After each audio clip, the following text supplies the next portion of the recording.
deu uma caída, mas a gente vai voltar agora falando sobre nutrição e cirurgia bariátrica. Eu vou convidar novamente a doutora Valéria para entrar aqui conosco na live.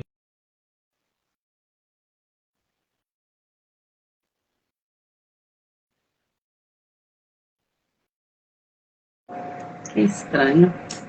Assis, Voltamos? voltamos? Você E está me, aí, você tá me vendo aí? tô. E aí, Beleza. quando eu me formei, lógico que eu tive uma experiência de produção, que aí eu realmente eu tive certeza que eu queria nutrição clínica. E aí surgiu um processo seletivo no Hospital Anchieta, em Brasília. E eu lembro que tinha 50 nutricionistas concorrendo. E aí tinha prova escrita, prova oral, porque como o cargo de nutrição nos hospitais são muito poucos nutricionistas, principalmente há 22 anos atrás, então era um cargo assim que os diretores, eles tinham muito cuidado na contratação dos profissionais. E aí, graças a Deus, eu consegui passar nesse processo seletivo, e lá foi minha grande escola. O Hospital Anchieta foi um hospital que ele sempre trabalhou com acreditação. Então, nós tivemos muita experiência na parte de nutrição enteral, nutrição e cardiologia. E aí, lá começou o meu conhecimento sobre a cirurgia bariátrica, que os pacientes eles faziam a cirurgia e nós dávamos a alta, orientávamos, e eu ainda não trabalhava em consultório. Eu só fazia os atendimentos no próprio hospital, da parte de nutrição clínica mesmo. E depois do Hospital Anchieta, e aí eu fui para trabalhar na área de oncologia, que foi um hospital chamado Oncovida, e lá só era atendimento clínico, né? E nessa fase começou um desejo no meu coração de fazer o mestrado. E era tão interessante que eu consegui escrever o projeto, consegui o orientador na UNB, mas meu coração ainda não brilhava. É muito interessante, assim, você vai perceber, Assis, que o segredo da profissão, além, assim, de todos os aspectos, é o seu coração brilhar. E aí eu lembro que o projeto era na Embrapa, através da UNB, e a gente ia fazer um projeto para os benefícios do óleo, da cápsula de óleo de alho, na prevenção dos pacientes com câncer de bexiga. E fiz o projeto, comecei a fazer as disciplinas como aluno especial, e chegou a prova de inglês. E eu não passei na prova de inglês. Mas eu lembro que quando eu não passei nessa prova de inglês, eu falei assim para mim, gente, eu acho que essa prova de inglês é um sinal. Foi o tema que não era para ser esse. E aí ficou aquele desejo guardado no meu coração. E quando eu voltei para Catalão, surgiu a oportunidade de trabalhar no Nasser Fayad. E lá eu conheci o Dr. Marcos Teodoro, que é o cirurgião bariátrico, e lá para mim foi uma escola. O Dr. Marcos Teodoro para mim foi a verdadeira escola de cirurgia bariátrica. E junto com isso, iniciou os programas de gestão organizacional na UFCAT. E aí, graças a Deus, eu consegui ser orientada pela Roselma Luquez, que é a reitora hoje.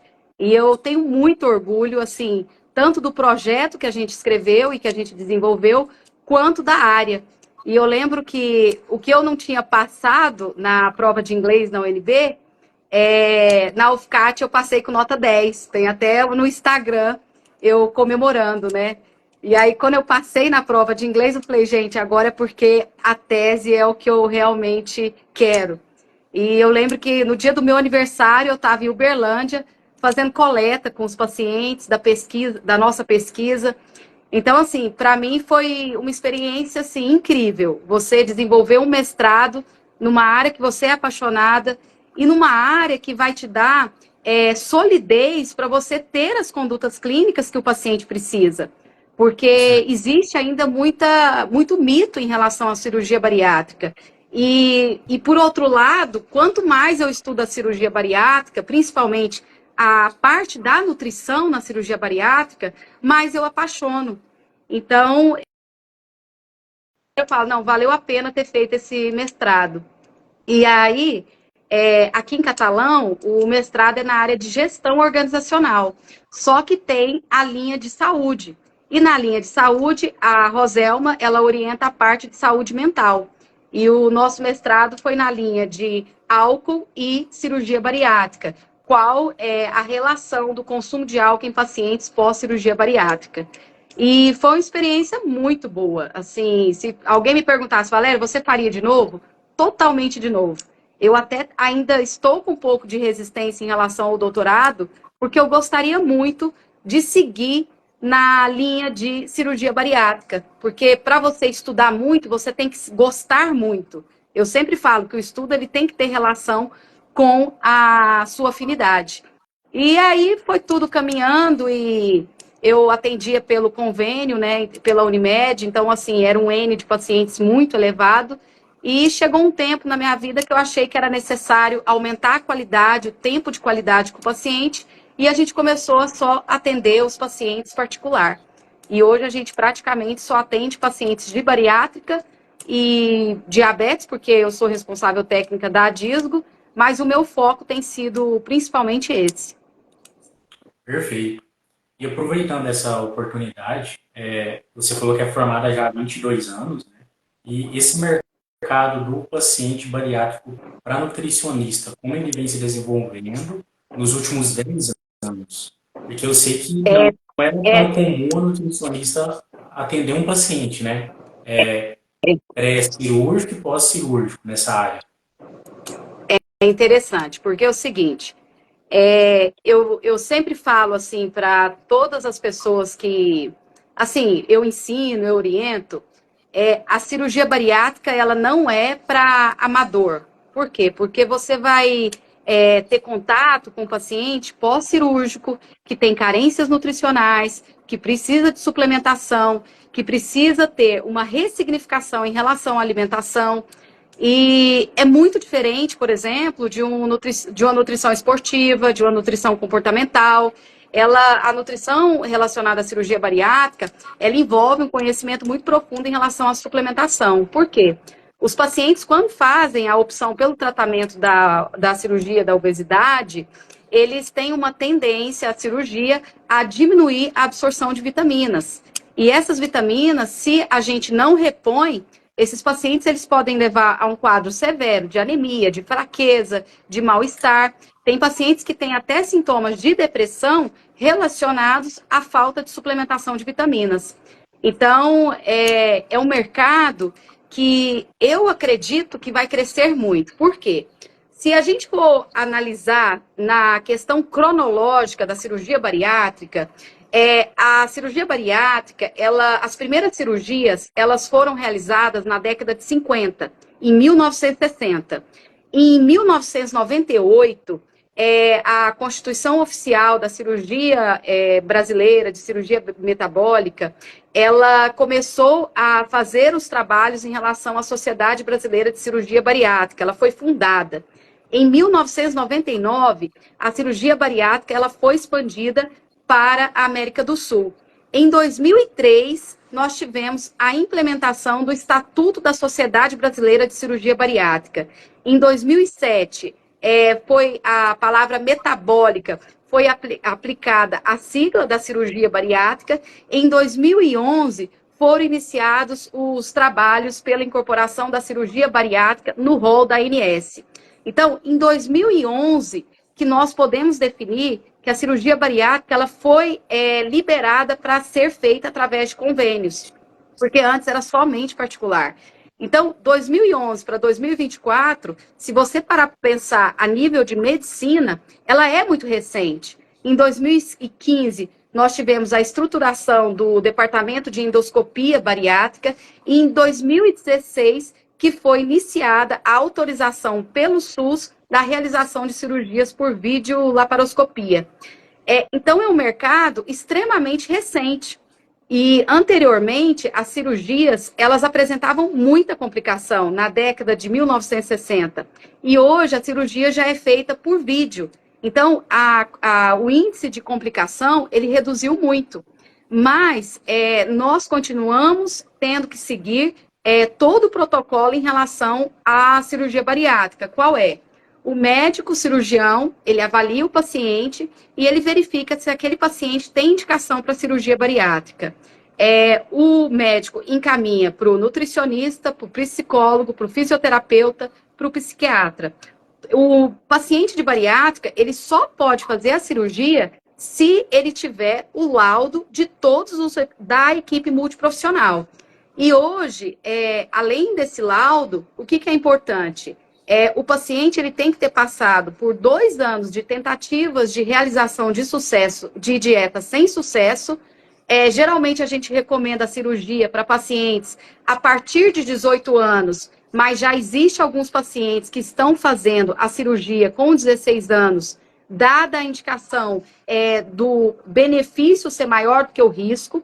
E nós temos também que verificar se o paciente não tem doenças psiquiátricas associadas, como esquizofrenia, transtorno bipolar. Todas essas doenças, elas precisam ser avaliadas psiquiatricamente para verificar se o paciente tem indicação de fazer a cirurgia bariátrica ou não. A partir desses laudos, que o paciente ele é elegível para a cirurgia bariátrica. Então, a cirurgia bariátrica não é simplesmente uma decisão. Eu decidi fazer a cirurgia, eu vou fazer. Não.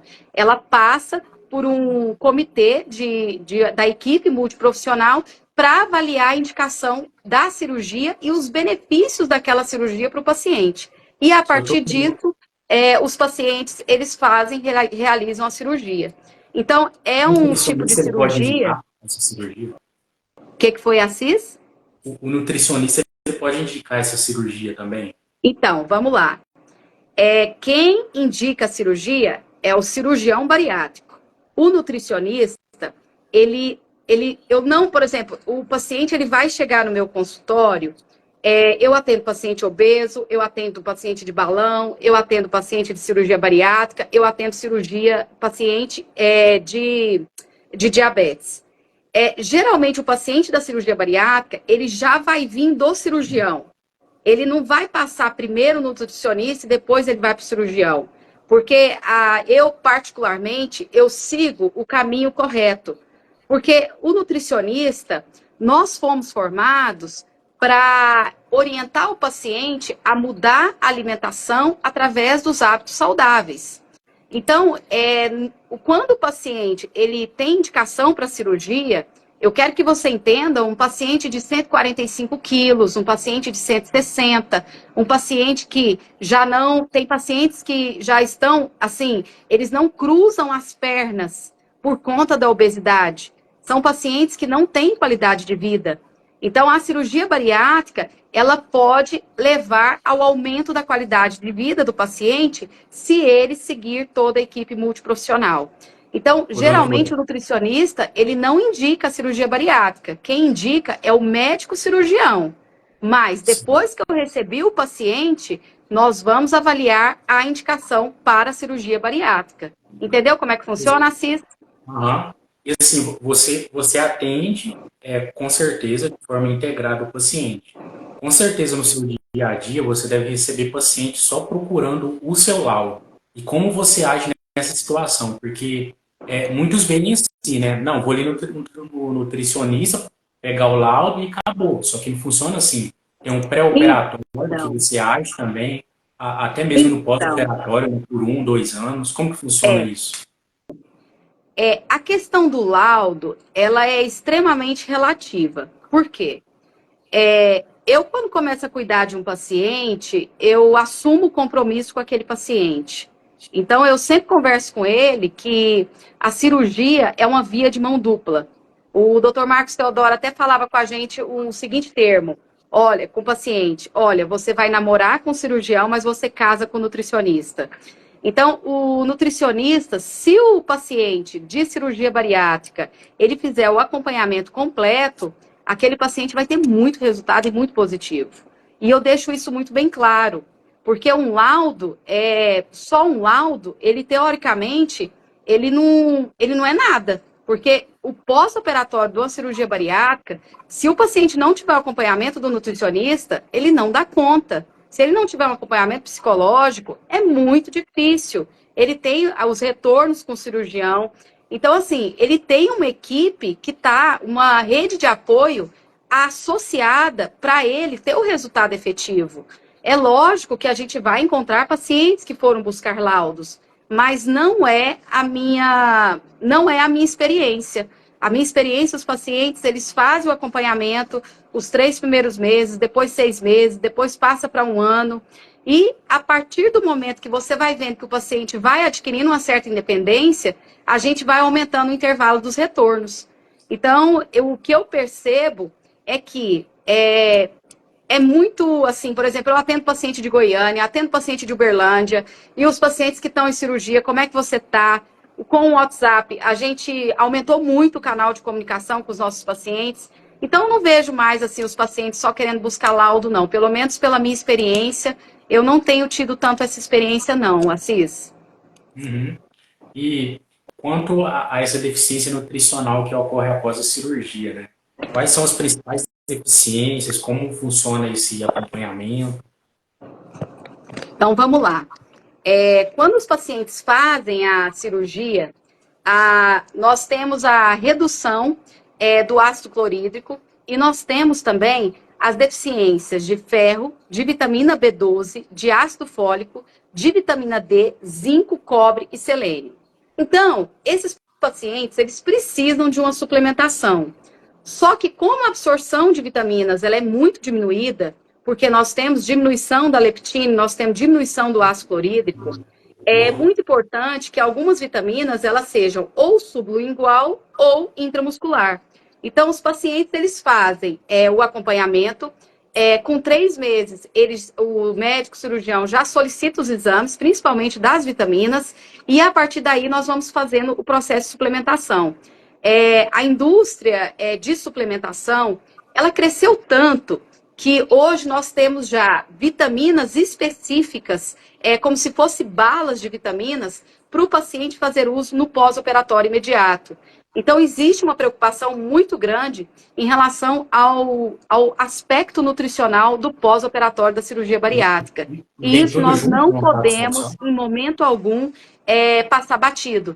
Então, nós nutricionistas temos que ter um cuidado muito grande em relação às proteínas, em relação a todas as vitaminas, em relação a como que está o aspecto de deglutição, como é que está a digestão desse paciente.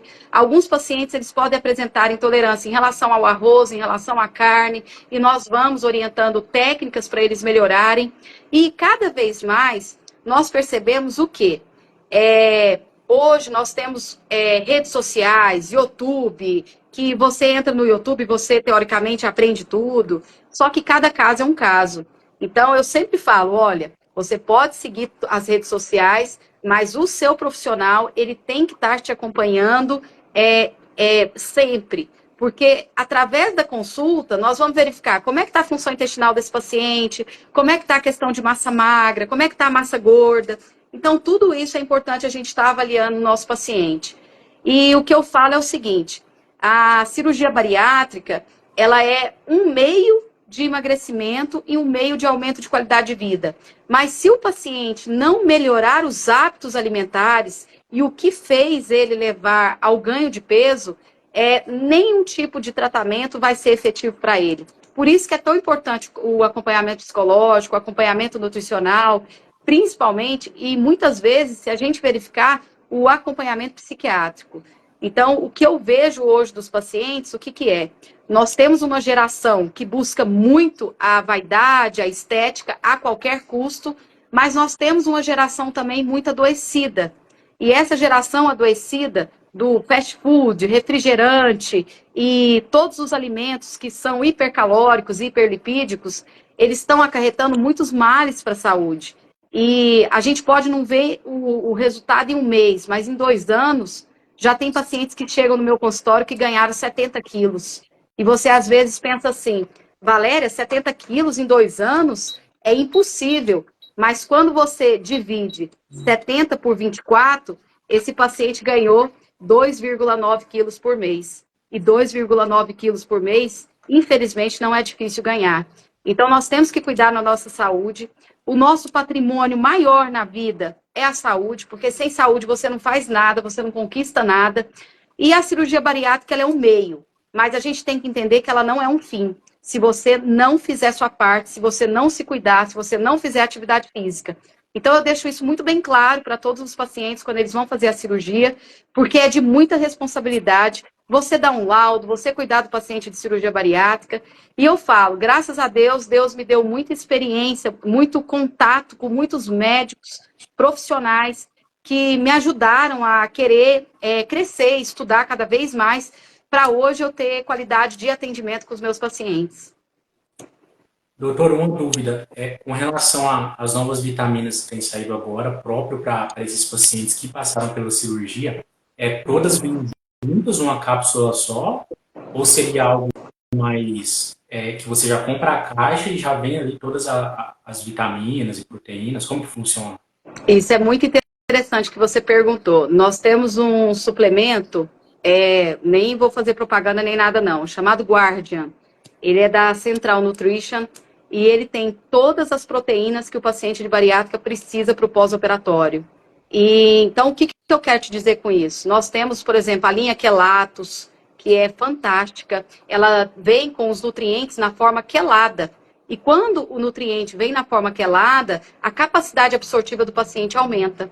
Então, às vezes, a gente fica pensando no Neutrofer, só que o Neutrofer não tem uma capacidade absortiva 100%, porque o ferro não está na forma quelada. Então, tudo isso a gente tem que pensar. A vitamina D, ela é separada, né? O zinco, geralmente, ele vem nas formulações polivitamínicas e muitas vezes nós tendemos a associar 2 polivitamínicos para o nosso paciente, porque aí nós vamos conseguir atingir a necessidade daquele paciente. Alguns pacientes, a gente verifica também o uso das vitaminas sublinguais. Então, hoje, por exemplo, antes a maior prescrição que existia da vitamina B12 era o citoneurin intramuscular. Então, e verificou-se que a vitamina B12, na forma de cianocobalamina, ela não tem uma absorção ótima para o paciente bariátrico. E a melhor absorção dela é na forma de metilcobalamina. Então, hoje, a prescrição mais indicada para o paciente é na forma de metilcobalamina sublingual. Então, esses detalhes, eles são muito importantes serem observados no nosso paciente, porque às vezes o paciente fala assim, não, eu estou tomando tudo, mas será que ele está absorvendo? Então, daí a importância de sempre estar fazendo os exames bioquímicos para verificar como é que está o estado nutricional do paciente. Então, assim, é muito comum os pacientes, eles desenvolverem algumas deficiências de micronutrientes, como dificuldade de cicatrização, dificuldade de visão. Tem pacientes que apresentam fraqueza muscular, alteração do paladar, perda de massa magra, e tudo isso pode ser corrigido com uma dieta eficiente e com uma suplementação específica. Então, a partir disso, é muito importante que os pacientes tenham um acompanhamento, uma rede de apoio muito antenada, muito cuidadosa, para que esse paciente não sofra um trauma de pós-operatório de cirurgia bariátrica. Porque se esse paciente estiver sozinho, eu falo que é igual uma viagem para fora do país, que você não sabe falar e você não tem o dinheiro para pagar as coisas.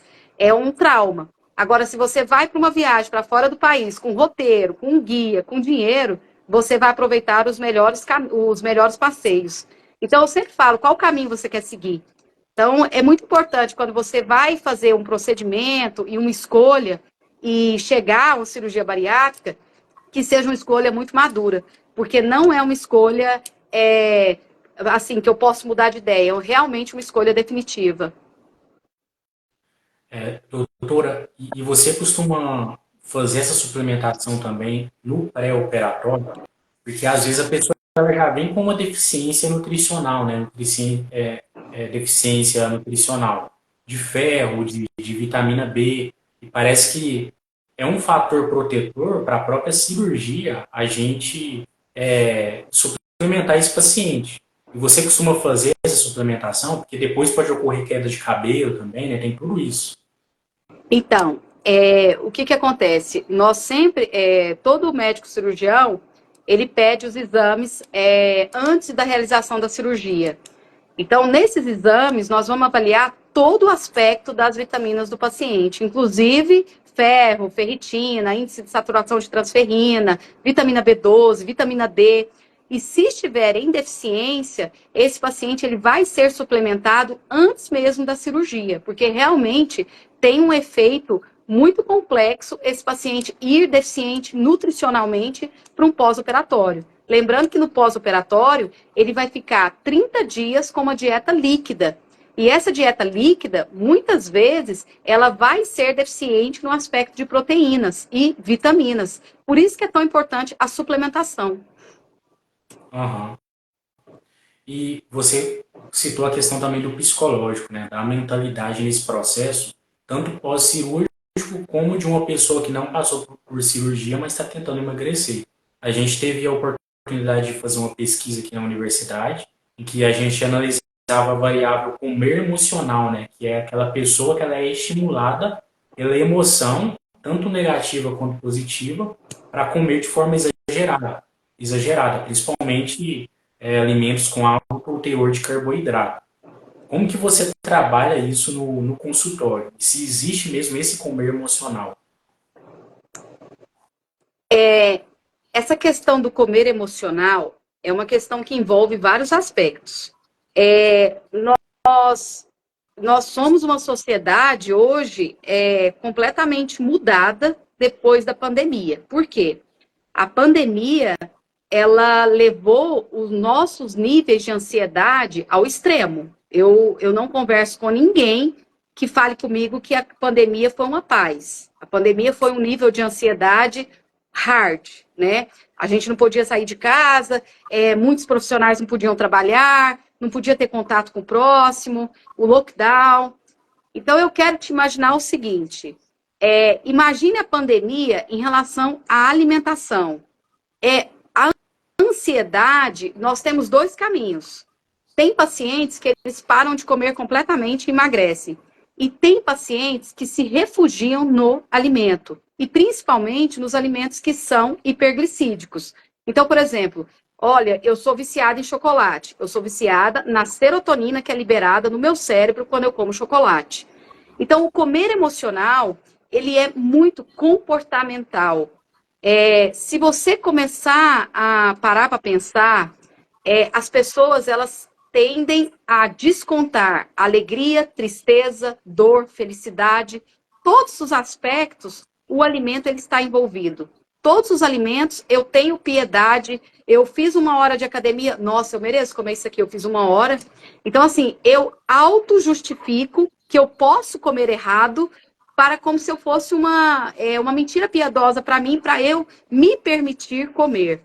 Então, assim, esse comer emocional, essa fome emocional, ela é decorrente de uma sociedade altamente ansiosa e que começou a descontar tudo no alimento. E o que aconteceu com a indústria de alimentação?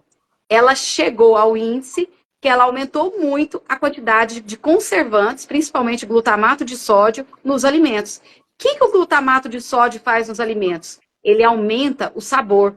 Então, quanto mais eu como alimentos industrializados, mais glutamato de sódio. Quanto mais glutamato de sódio, mais sabor eu sinto. Hoje, às vezes, a gente come uma bolacha que a gente não acredita que existe um sabor daquele. E eu falo, gente, o poder do glutamato de sódio. Então, o que aconteceu? A sociedade, ela saiu muito do natural e ela foi muito para o industrial. E a partir do momento que a gente foi para a alimentação industrializada, automaticamente a gente aumentou muito a quantidade de conservantes. E os conservantes, eles têm atuação a nível cerebral, aumentando muito mais a ansiedade. Então, é muito importante que a gente faça um trabalho com o nosso paciente para a gente conseguir fazer com que esse paciente reduza a quantidade de alimentos industrializados na dieta dele. Porque quanto mais alimentos industrializados o nosso paciente ingerir, mais o nível de ansiedade dele vai aumentar, mais essa fome emocional vai existir. Então, eu sempre falo, cuidado com a criança interior. Muitas vezes essa criança, ela tá te dominando e tá fazendo com que você coma muito mais do que você precisa. Então, tem hora que a gente tem que colocar a criança interior de lado e falar, vamos comer direito. Então, quando a gente pensa dessa maneira, a gente começa a trabalhar com o nosso paciente como um paciente adulto e não como um adolescente, como uma criança que quer tudo a ponto e a hora. Então, a gente tem que verificar muito no consultório como que está o perfil alimentar do nosso paciente. E a partir desse perfil alimentar, a gente ir fazendo as modificações para que o nosso paciente consiga ter bons resultados em relação à dieta. E lembre-se, 90% de o resultado de um paciente é a dieta, 10% é a atividade física. Então, não adianta morrer numa academia e não fazer a dieta correta. Então, é muito importante que a gente oriente o nosso paciente nesse aspecto, para ele não se deixar levar pelo aspecto que a fome emocional me domina e agora eu como por ansiedade, eu não vou parar e esse é um problema e eu vou entrar com antidepressivo porque eu tô com fome emocional, eu tô com ansiedade. Então, na minha opinião, é muito importante um acompanhamento psicológico, um acompanhamento psiquiátrico e um acompanhamento nutricional efetivo. Porque muitas vezes uma mudança no recordatório alimentar desse paciente vai fazer com que ele tenha mudanças muito significativas. E às vezes ele não precisa de tanto medicamento para querer ter os resultados que às vezes ele teria com um bom nutricionista, um bom psicólogo, um bom psiquiatra, trabalhando comportamentos que podem ser modificados. Certo, perfeito. Doutora, Oi. o Igor Brenner também é nutricionista, ele está perguntando aqui nos comentários se teria como você abordar a dieta líquida que é feita 48 horas antes da cirurgia. Ah, muito importante, Igor. Igor, é o seguinte, geralmente, essa dieta líquida, ela é recomendada para diminuir o risco cirúrgico e os pacientes, eles terem um pós-operatório melhor. O que acontecia anteriormente? Os pacientes, eles faziam despedida. Vocês já ouviram o termo da despedida para cirurgia bariátrica? Você já ouviu, Assis? Não, nunca ouvi. Porque é o seguinte, os pacientes, eles tinham na cabeça que eles nunca mais iam comer como eles comiam antes da cirurgia. E aí eles comiam de tudo, feijoada, iam para churrascaria, tudo que vocês podem imaginar. E isso complicava muito o aspecto da cirurgia. Então, a dieta líquida, ela é recomendada para diminuir o risco cirúrgico. O paciente, ele fica 3 dias com a dieta líquida. E o mais importante, o objetivo dessa dieta, o que é? Eu falo sempre para o paciente, é uma maneira de nós treinarmos para o pós-operatório.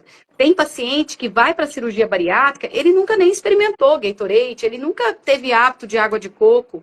E Gatorade, água de coco, caldo de legumes, é a recomendação do pós-operatório. Então, é um treino para o pós-operatório, é uma maneira de diminuir o risco cirúrgico e, geralmente, a gente passa para esse paciente uma dieta líquida e, muitas vezes, quando eu vejo que o paciente vai sofrer muito, eu deixo a dieta líquida pastosa, que isso faz com que ele tenha uma facilitação em relação aos 3 dias que precisa seguir a dieta. Certo.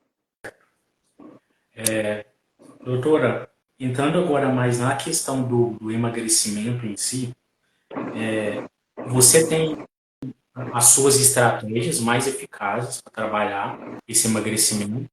Eu já gostaria de perguntar também se jejum intermitente funciona ou não funciona. Eu vejo que está aí na onda de um monte de gente fazendo esse jejum intermitente. Às vezes fica até um dia sem comer. O que você acha disso? Então, vamos lá.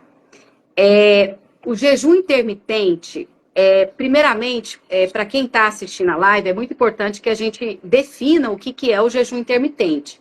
Então, o jejum é uma técnica em que a pessoa, ela come em períodos determinados e outros períodos ela faz o jejum. E essa técnica, ela consiste em deixar de comer por um determinado período. O que hoje a ciência aponta? Vamos parar para pensar. Eu nunca fiz dieta na vida e eu resolvo parar de comer completamente, vou ficar sem comer nada, vou ficar de jejum. O que vocês acham que vai acontecer no corpo do meu paciente? Assim, você acha que ele vai emagrecer, que ele vai perder gordura? E esse jejum eu estou parada, eu não estou fazendo nada. Essa prática, o que vai acontecer? O paciente vai chegar na balança e ele vai sentir que ele perdeu peso, que ele perdeu 2, 3 quilos. E a gente fala assim, nossa, deu certo, foi eficaz. Só que quando a gente vai aprofundar sobre o jejum intermitente, o que acontece? Um emagrecimento saudável, ele tem que ter perda de gordura. o paciente que perde massa magra não é saudável para o organismo. Então, o que acontece? O jejum intermitente, ele faz nós irmos de contramão ao que é preconizado de um emagrecimento saudável. Por quê? Na balança, eu desidratei e perdi massa magra. E eu não perdi massa gorda. Você pode perceber que todos os pacientes vão relatar para você assim: eu estou fazendo jejum intermitente, mas minha barriga continua a mesma, ela não mudou nada. Mas na balança, eu estou perdendo peso. O que significa isso? Significa que eu estou perdendo massa magra e desidratando. Perder massa magra e desidratar não é perder peso saudável. O que nós realmente queremos para o emagrecimento saudável realmente é a perda de massa gorda. Então, ao longo da história, o jejum ele é considerado uma prática muito recorrente. Por exemplo, o jejum é feito por motivo religioso, por motivo cultural, por motivo espiritual. Então, nós temos algumas estratégias de jejum. Hoje, assim, ficou muito acentuado a prática do jejum. Então, nós temos o método 16/8. São jejuns diários de cerca de 16 horas e uma janela de alimentação com 8 horas de duração. Tem jejum 12/12, 20/4, tem a dieta do 5/2, que é a ingestão de refeições durante 5 dias da semana e restrição na ingestão calórica durante 2 dias. E tem um método chamado também coma para. O que é isso? A pessoa escolhe 2 dias da semana em que ela vai fazer um jejum completo. Então, de acordo com a ciência, se você for verificar os artigos científicos, o que nós temos? Uma pesquisa publicada em 2020 por um cientista da Universidade da Califórnia, uma das revistas mais renomadas na área de medicina, que é a JAMA International Medicine. Ela mostrou que, apesar da perda de peso na balança, pessoas submetidas ao jejum, elas tinham um maior volume de perda de massa magra e não de gordura. Então, mais uma vez, mostrando para vocês que não é o que nós objetivamos. Então, é muito importante a gente conversar com o nosso paciente se realmente é o que ele quer. Você só quer desidratar, perder massa magra? Porque o objetivo aqui tem que ser perder gordura. Um estudo feito pelo Departamento de Fisiologia de Biofísica da Universidade de São Paulo, da USP, ele encontrou o mesmo resultado. Então, essa pesquisa, ela foi feita em ratos, e o que ela fez? Ela comparou os animais em jejum intermitente com os que recebiam uma livre alimentação. No final de 12 semanas, essa pesquisa ela descobriu que houve uma redução de peso entre os que faziam jejum. Só que ocorreu o aumento da reserva de gordura, que não é o que nós queremos para um emagrecimento saudável. Então, esse resultado da USP, ele foi apresentado no Congresso da Sociedade Europeia de Endocrinologia em Barcelona em 2018. E o responsável por essa pesquisa, que é a Ana Bonassa, ela avaliou e orientou que, apesar dessa pesquisa ter sido feita em ratos, ter sido uma pesquisa experimental, essa análise mostrou que a forma como esse jejum intermitente ele age no corpo faz com que a gente chegue à conclusão que essa não é a técnica melhor quando nós vamos falar em emagrecimento para o nosso paciente. Então, essa pesquisadora, ela também explicou muito claramente que a perda de massa magra, ela foi muito maior do que a perda de gordura. Por quê? Esse ponto é o que a gente tem que explicar para o nosso paciente. Porque depois de um período de privação de alimentos, o que o corpo precisa? Ele precisa mudar a via metabólica para repor as reservas de energia. E isso ele vai fazer com que ele aumente a gordura corporal. Então, essa ideia de que o jejum faz com que o corpo ele vai consumir maior quantidade de gordura, ou que ele consome muito mais gordura do que na restrição calórica, ela é um mito muito difundido e, assim, já quem estuda muito, ela entende que o corpo, ele não é assim, liga, desliga, agora eu não vou comer nada, vou perder gordura. Agora eu tô comendo tudo, eu vou perder peso. Então, a gente tem que verificar realmente assim, qual a estratégia que deve ser utilizada realmente para esse paciente? O que vai surtir efeito? Vamos parar para pensar. Quando a gente ficou na pandemia, todo mundo preso. Imagine você colocar uma pessoa sobre restrição, um paciente de 120 quilos, você vai fazer jejum de 20 horas. O que você acha que ele vai desenvolver depois desse jejum de 20 horas? A compulsão alimentar. E a compulsão alimentar vai fazer com que esse paciente aumente muito mais o consumo calórico, favorecendo ainda mais o aumento da gordura. Então, é isso que eu falo com o paciente. Quando você for atender um paciente, o primeiro ponto que você tem que pensar, o que é? O que eu posso causar de benefício para esse paciente? Porque não adianta você passar uma dieta para desenvolver um gatilho de compulsão alimentar. Não é esse o objetivo. Então, eu prefiro que o paciente perca peso com uma velocidade menor, mas que ele perca gordura, do que ele perca água e massa magra e chegue aí com 20 quilos eliminados e fique fazendo dietas que a gente, teoricamente, a gente não indica, do que a gente fazer realmente o que deve ser feito. Então, eu acho que quando a gente fala sobre o Código de Ética da Nutrição, quando eu fiz o juramento, quando eu me formei, eu tenho certeza que no meu Código de Ética estava escrito que eu ia falar a verdade para os meus pacientes. Então, às vezes, dói ouvir a verdade, mas perca de água, de desidratação e perda de massa muscular não é um emagrecimento que eu considero satisfatório. E é um problema que acontece, como você mesmo disse, com a pessoa que passou por cirurgia bariátrica, né? A perda de proteína, inclusive, ela tem que repor essa proteína, que a gente diminuiu, né, a superfície estomacal de absorção de proteína, de vitamina, só para a gente ver o quanto isso é importante, né? E aí a pessoa vai lá, no jejum intermitente, começa a perder mais proteína do que gordura. Às vezes é mais uma estratégia de urgência do que um hábito em si, né? Porque o emagrecimento, ele é um hábito. Você até comentou aqui, eita, quando você estava falando aí dessa questão do jejum intermitente. E quais outras estratégias funcionariam, então, para o emagrecimento nesse contexto? Deixa eu só falar mais um item, que é um item que me preocupa em relação ao jejum intermitente. Nessa mesma pesquisa da USP, quando os pesquisadores fizeram a necrópsia dos ratos, nessa pesquisa experimental, eles observaram que as células betas do pâncreas, responsáveis pela liberação de insulina, elas estavam danificadas. E eles detectaram marcadores de resistência à insulina. Então, nessa pesquisa, ela verificou a associação do jejum intermitente com o risco de desenvolvimento de diabetes. Então, o que é importante? O jejum alternado, com períodos de alimentação à vontade, ele vai criar um ambiente extremo para o pâncreas. Como assim? Ele vai ficar altamente sobrecarregado. E esse aumento da gordura corporal, ele também vai estar relacionado com a diminuição da ação da insulina. Então, isso, ao longo do prazo, ele pode favorecer o surgimento ou o agravamento do diabetes.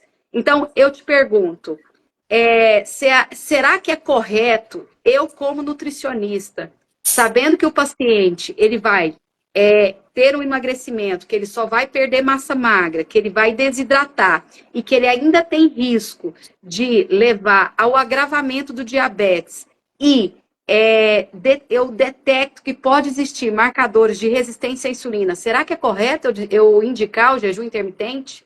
Será que é correto? Em Assis? Com certeza não, né? E outro ponto é a questão do risco da gente desenvolver o gatilho da compulsão alimentar no nosso paciente, porque ele ficou um período muito extenso sem comer nada, e isso pode desenvolver o transtorno alimentar. Então, assim, é engraçado que o jejum intermitente, ele daria até uma live, porque o que acontece com a internet? Aquelas pessoas que estão em nutrição esportiva, academia, eu estou fazendo jejum intermitente. Então, assim, vamos avaliar cada caso, vamos avaliar como que é a condição do meu paciente, como que é a prática de atividade física dele, como que é a quantidade de hidratação dele, como que é a quantidade de proteína, carboidrato e lipídio que ele ingere na dieta. Então, eu sempre falo, é muito macro para eu pensar no micro. É como se o jejum intermitente é uma estratégia não inteligente para o meu paciente emagrecer. É uma estratégia que pode favorecer o profissional que vai mostrar um resultado rápido. Mas resultados rápidos nem sempre são duradouros. E a gente, na saúde, a gente tem que buscar por resultados duradouros. E aí você perguntou sobre estratégias nutricionais. Isso. Eu amo a dieta DASH, que é uma dieta indicada para pacientes com hipertensão, e ela reduz muita quantidade de conservantes, de alimentos embutidos, enlatados, e ela preconiza peixes, grãos, azeite. Eu amo a dieta natural. E eu sempre falo para todos os pacientes, eu estou louca para você chegar na evolução nutricional. Por quê?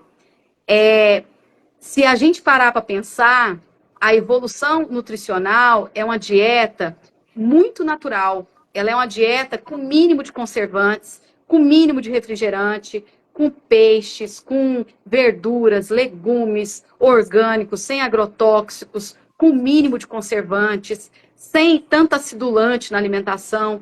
Então, assim, eu desejo muito que nós cheguemos nesse nível de alimentação para a população.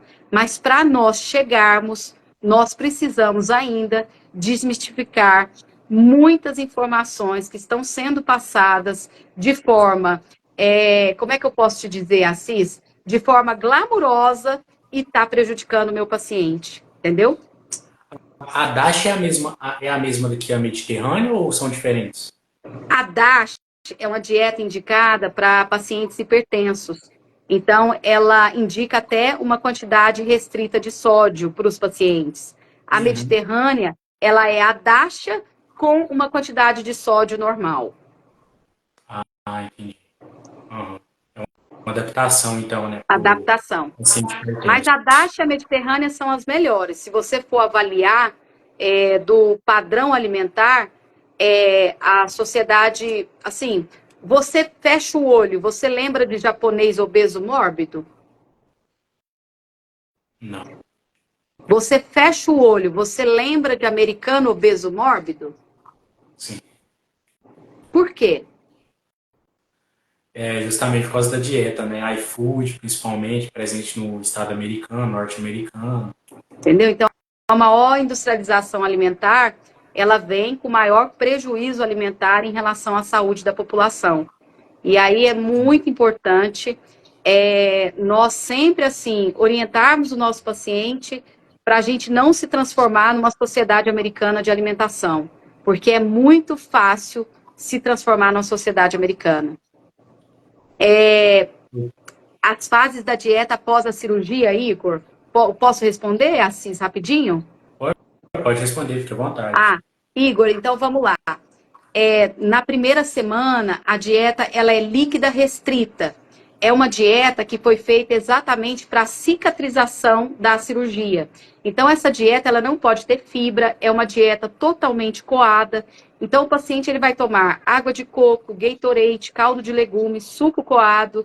Alguns sucos a gente passa para o paciente, por exemplo, suco de melão. Ele é muito rico em potássio. Então, melhora muito a questão da desidratação do nosso paciente. Com mais ou menos 10 dias, a gente passa para a dieta líquida, não é a dieta líquida restrita.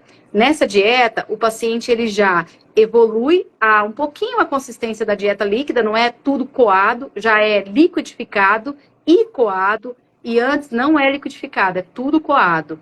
E o paciente ele já pode tomar, por exemplo, um iogurte, sempre sem lactose, sempre sem açúcar. O leite, a gente recomenda, a depender de cada caso, sempre verifica se o paciente tem alguma intolerância à lactose ou não. E a gente também passa sucos de polpa. Então, por exemplo, suco de morango coado, suco de pêssego, todos esses sucos o paciente pode tomar. Com mais ou menos 15 dias, o paciente já fica com a dieta líquida pastosa. Então, já é uma dieta mais na forma de purê. Então, o paciente vai mamãozinho amassado, pera raspadinha, só que ele não pode comer cascas, ele ainda não pode comer sólidos. E na sopa, todas as sopas elas contêm carne, mas nós coamos. O que é importante? A suplementação de vitaminas, ela é realizada durante todo o processo de pós-operatório e sempre a gente avalia como é que está o padrão fisiológico do nosso paciente, como é que está a diurese, como é que está a evacuação. Se a diurese estiver muito concentrada, a gente precisa aumentar a hidratação e geralmente o paciente de bariátrica, a gente recomenda 40 a 45 ml por quilo de peso de hidratação. Com mais ou menos 30 dias, com 21 dias, a gente já libera a dieta pastosa.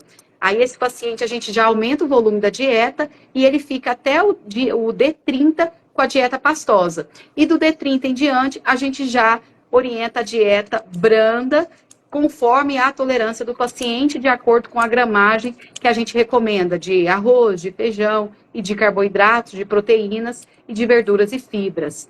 E a gente sempre orienta a questão da distribuição de carboidratos, proteínas e lipídios para esse paciente e de vitaminas e minerais.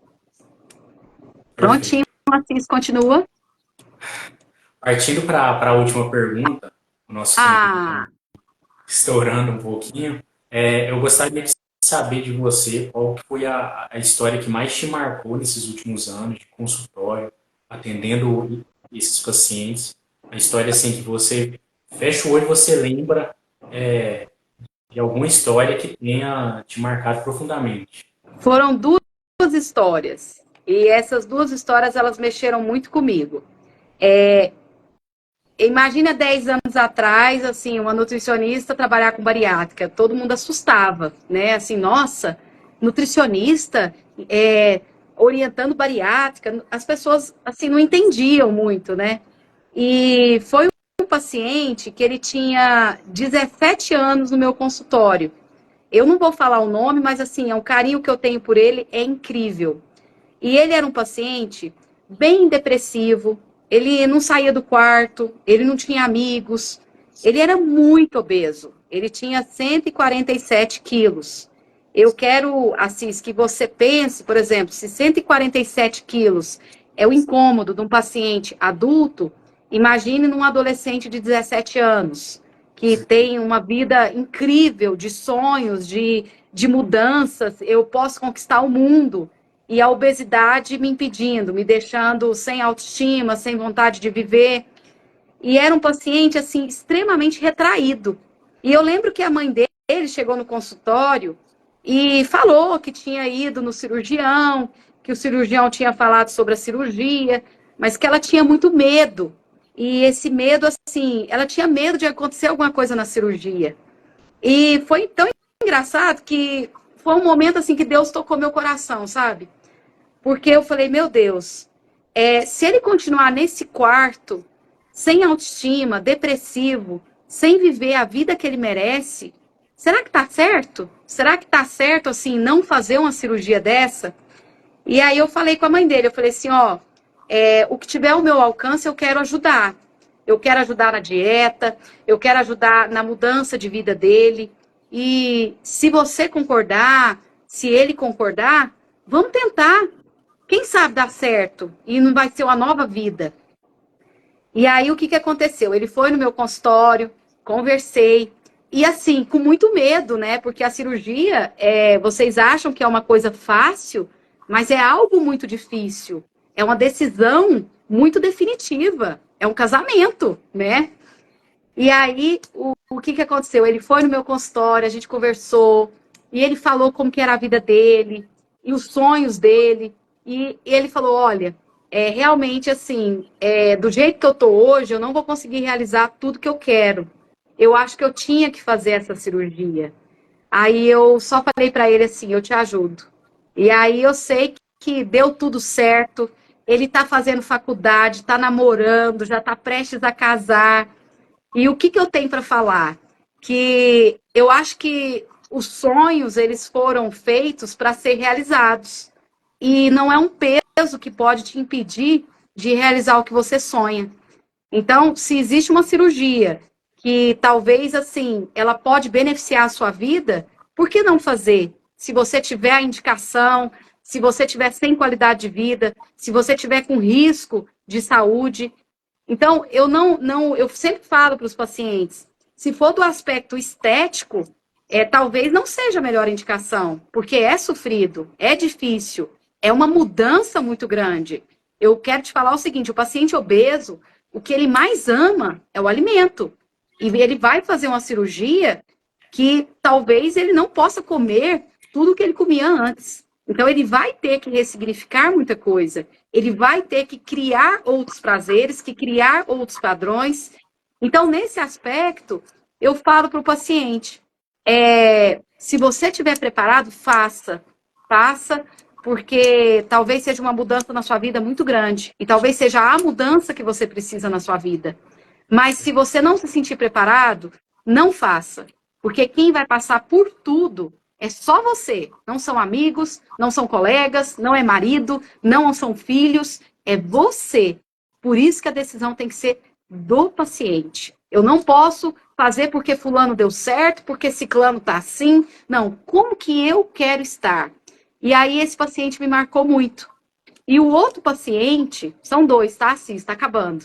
E o outro Pode falar, paciente, fique à vontade. ele era um usuário de drogas, ele era usuário de crack, e ele foi para internação, em clínica de internação, e no tratamento de recuperação de drogas, ele ganhou 80 quilos, e ele ficou com quase 160 quilos. Só para você ter uma ideia, ele não sentava nas cadeiras, não cruzava pernas, e ninguém queria dar o laudo para ele, porque todo mundo pensava que se ele fizesse a cirurgia, ele ia voltar para as drogas. E foi um trabalho assim muito longo, foi um trabalho com psiquiatra, foi um trabalho com psicólogo, foi um trabalho muito forte com cirurgião.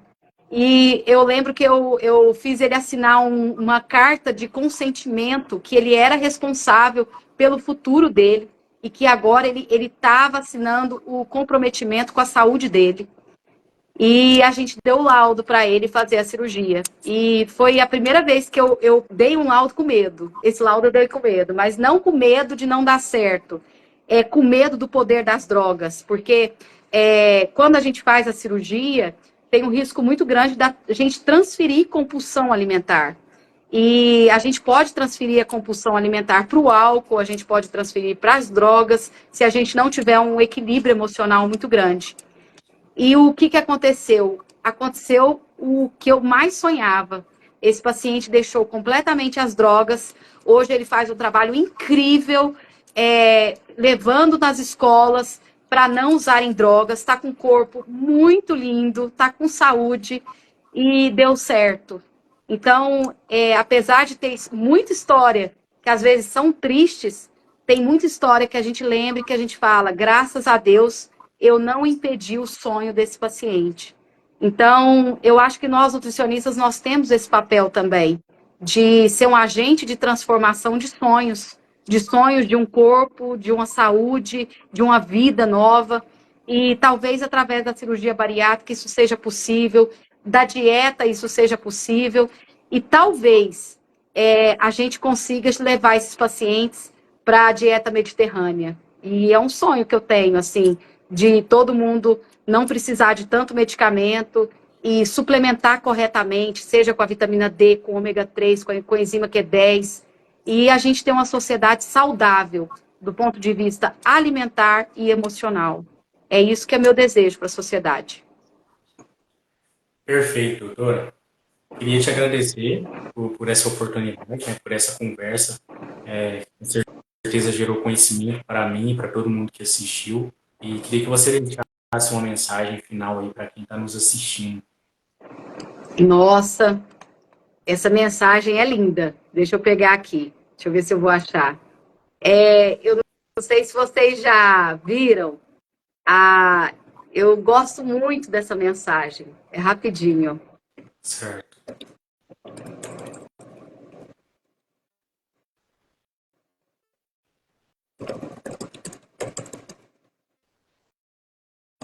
Rapidinho. Essa aqui, aqui. Peraí, rapidinho.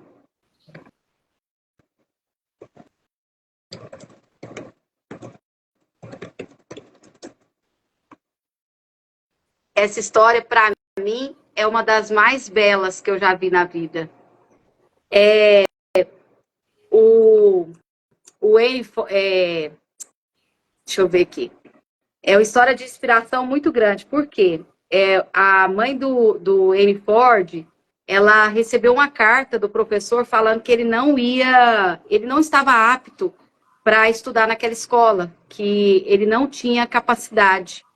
E, e a mãe dele escondeu aquela carta e chegou no filho e falou assim: filho, a partir de hoje você não vai mais estudar naquela escola, eu vou te ensinar. E ele virou um dos gênios da humanidade. E quando a mãe dele morreu, ela achou a carta. E na carta estava escrito: senhora, mãe do Harry, nós gostaríamos de falar que seu filho não vai ser aceito aqui, porque ele não tem capacidade intelectual nenhuma. E ele não é enquadrado nos níveis para aprender na nossa escola. E eu quero falar que tudo que você receber de informação na vida, você tente ler com outros olhos, porque às vezes o que está sendo passado não é o que realmente é. E que talvez a gente não vá atrás dos sonhos por causa de alguma coisa que te falaram. E que você merece correr atrás dos seus sonhos e que você merece a vitória. E hoje ele é um gênio, graças à mãe dele nunca ter mostrado essa carta para ele. Então, é o que eu falo de todo paciente bariátrica. Nunca aceite que você nasceu para ser para sempre obeso. Sempre é tempo de mudar. É isso que eu queria deixar para vocês. Doutora, gratidão por essas palavras. Muito obrigado mais uma vez. Espero que tenha uma próxima vez aí para a gente se encontrar e fazer mais uma live. Não, Até excelente. mais, Tá? E eu tudo bem. agradeço demais a oportunidade e te dou os parabéns, Assis. E continua, você vai ser um médico espetacular. E sempre lembra que na medicina, quanto mais vocês usarem os profissionais, a equipe multidisciplinar, mais vocês vão ter resultados. Com E certeza. nunca esqueça do que o seu coração grita, porque é essa área que você vai dedicar. Com certeza. Muito obrigado. Até a próxima. Eu que agradeço, Até mais, viu? Gente, pessoal. obrigada. Fiquem com Deus. Tchau, tchau, tchau.